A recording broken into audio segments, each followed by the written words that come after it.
እስቲ ይህንን የሎጋሪዝም ጥያቄ እንዴት ሶልቭ እንደማደርገው ኤክስ ዘ ፓወር ኦፍ ሎግ ኤክስ ኢን ቤዝ 3 ኢዝ ኢኳል ቱ 81 ነው የሚለው። ሁለቱንም በሎጋሪዝም እናስቀምጣቸዋለን እንደዚህ ማለት ነው። ሎግ ኤክስ ዘ ፓወር ኦፍ ሎግ ኤክስ ኢን ቤዝ 3 ኢዝ ኢኳል ቱ ሎግ 81። ሁለቱንም ሎጋሪዝሞች ቤዛቸውን 3 እናደርጋለን። 3 ኢን ቤዝ 3 ዘን እችኛዋን ምን እናደርጋለን? እዚህ እናመጣታለን። ሎግ ኤክስ ኢን ቤዝ 3 ታይምስ ሎግ ኤክስ ኢን ቤዝ 3 ኢዝ ኢኳል ቱ ሎግ 3 ዘ ፓወር ኦፍ 4 ኢን ቤዝ 3። ማባዛት ከሆነ ወደ መደመር መቀየር አንችልም። መደመር ቢሆን ወደ ማባዛት እንቀይረው ነበር። እዚህ ጋር ማባዛት ነው።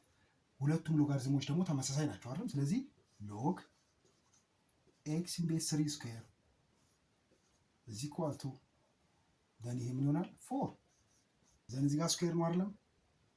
ሁለቱንም ሩት ውስጥ እንከታቸዋለን።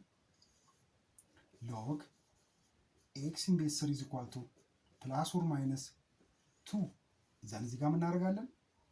ሎግ ኤክስ ኢን ቤዝ 3 ኢዝ ኢኳል ቱ 2 ኦር ሎግ ኤክስ ኢን ቤዝ 3 ኢዝ ኢኳል ቱ ማይነስ 2 ዘን እዚህ ጋር ምን ይሆናል? ኤክስ ኢዝ ኢኳል ቱ 3 ስኩዌር አይደለም 9 ኦር ይሄኛው ደግሞ ኤክስ ኢዝ ኢኳል ቱ 3 ዘ ፓወር ኦፍ ማይነስ 2 1 ኦቨር 9 ይሆናል ማለት ነው። ዘን ኤክስ ኢዝ ኢኳል ቱ 9 ኦር 1 ኦቨር 9